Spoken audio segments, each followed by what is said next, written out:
एक नई एजेंसी है, लेट्स सपोज किसी को 3 साल का एक्सपीरियंस है, उसने अपना बिजनेस खोल लिया एजेंसी का, राइट? अब ही इज लाइक मैं डिलीवरी भी अच्छी कर लूंगा, मैं रिटेन भी कर लूंगा, मेरा काम भी अच्छा है, मैं मैन ऑफ वर्ड्स, कमिटमेंट सब ओके, बट मेरे पास कोई आ ही नहीं रहा, मेरी कोई सुन ही नहीं रहा, देन व्हाट? तो क्या आप क्लाइंट्स को रिजल्ट डिलीवर कर दोगे? हाँ बिल्कुल। आपको लगता है आप उनका सामान बेच दोगे? हाँ बिल्कुल। फिर अपना क्यों नहीं बेच पा रहे? परफेक्ट। अपने आप को मार्केट करना होगा। नहीं, अगर आपको बेचना है तो अपना ही बेच लोगे।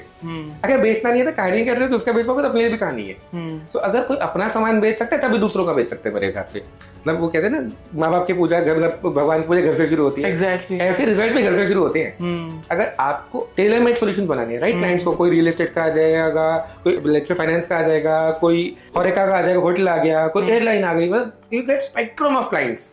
और आप कह रहे हो किसी भी टाइप के बिजनेस को चला सकते हो, तो अपना तो चला ही सकते हो। करेक्ट। So that मतलब so आपको ना छोटी चीजों स्टार्ट करना है। Don't big problem statement. सबसे पहले प्रॉब्लम स्टेटमेंट यही है कि हम अपने लिए क्या करें, और दूसरा आज की डेट में ना हमारे शायद बिफोर पॉडकास्ट बात हो रही थी कि मार्केटिंग में सबसे इंपॉर्टेंट चीज क्रिएटिव एंड कम्युनिकेशन है, राइट? करेक्ट। वो क्रिएटिव एंड कम्युनिकेशन क्या करते हैं, एक डिस्टिंक्शन क्रिएट करते हैं कि आप दूसरों से अलग कैसे हो, और वही डिस्टिंक्शन आपने अपने ऑफरिंग में क्रिएट करनी है। एक एजेंसी के लिए डिस्टिंक्शन उसकी ऑफरिंग। अगर आप कुछ ऐसा कमिट कर रहे हो, ऐसा कोई रिजल्ट दे सकते हो, या कुछ ऐसा डिलीवर कर सकते हो जो दूसरों से अलग है, we want to work with you. Because अगर कोई यही कह रहा है कि यार मैं आपके एसईओ कर दूंगा, तो आज की डेट में कोई भी बंदा इनोवेट करके कर देगा। मतलब शायद 10 साल पहले होता था कि किसी को आउटसोर्स करने की जरूरत पड़ती थी।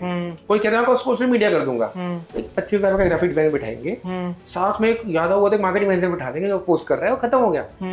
People do not really need people for these things these days. What people really fail to understand is, अगर आपके पास कोई बंदा आ रहा है ना आज की डेट में, तो सबसे पहले खुद ट्राई करेगा काम कैसे करना है। खुद काम करने के बाद सेकेंडली वो अपने रिश्तेदारों से पूछेगा, फ्रीलांसर रखेगा, फ्रीलांसर फील हो जाएगा, फिर वो एक एजेंसी के पास जाने का सोचेगा। तो 2 स्टेप ऑफ फेलियर तो ऑलरेडी हो चुका, तो उसका ट्रस्ट तो खत्म हो चुका है पहले ही, यार डिजिटल मार्केटिंग काम नहीं करती। Yes yes. फिर वो छोटी एजेंसी का बंदा पहले तो वो पैसे खर्चने में सोचेगा बंदा, क्लाइंट की, यार how much do I spend. फिर वो अगर बंदा सेम चीज ही बोल देगा कि सर एसईओ करा लो, सोशल मीडिया करा लो, तो कहेगा तो मैं खुद ही कर सकूंगा, काम नहीं करती।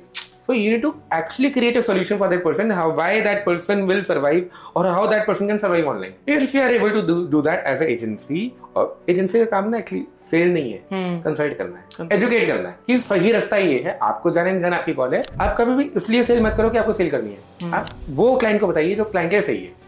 This will happen, and if you are able to deliver result, उस बंदे का कॉन्फिडेंस आप पे इतना आएगा कि वो शायद आपको छोड़ के नहीं जाएगा। Exactly. And if you remember, हमने अगेन एक बात करी थी, अगर कोई बिजनेस है, कोई क्लाइंट है आपका, आपने उसके लिए 1 करोड़ का धंधा करके दे दिया, तो आप उसके लिए ऑलरेडी भगवान बन चुके हो, क्योंकि आपने उसकी लाइफ में एक बहुत ही इंटेग्रल पार्ट रोल प्ले किया है of getting a business of let's suppose 1 CR और 2 CR। सो अगर आपकी डिलीवरी अच्छी है, आपका काम अच्छा है, तो why would that client leave you? तो रिटेंशन आपका एनीवे सॉर्ट हो जाएगा, राइट? इन द एंड ना क्लाइंट एंड एजेंसी में एक रिश्ता है। कैसे रिश्ते होते हैं? भाई बहन का रिश्ता होता है, दोस्तों का रिश्ता होता है। क्लाइंट एंड एजेंसी एक रिश्ता है जो कमिटमेंट का है। आप मुझे ये देंगे, मैं आपके लिए करके दूंगा। अगर आप वो रिश्ता निभाएंगे दोनों साइड से, तो कभी कोई इशू नहीं आएगा। कोई भी रिश्ता कब खराब होता है? जब कमिटमेंट फेल होती है। चाहे वो ऑफिस में टीम मेंबर्स का, बॉस का हो, चाहे वो घर पे किसी का हो, चाहे वो दोस्तों का हो, चाहे कोई भी हो। If you make the right commitments and if you honour your commitments, आपको कोई छोड़ के नहीं जाएगा।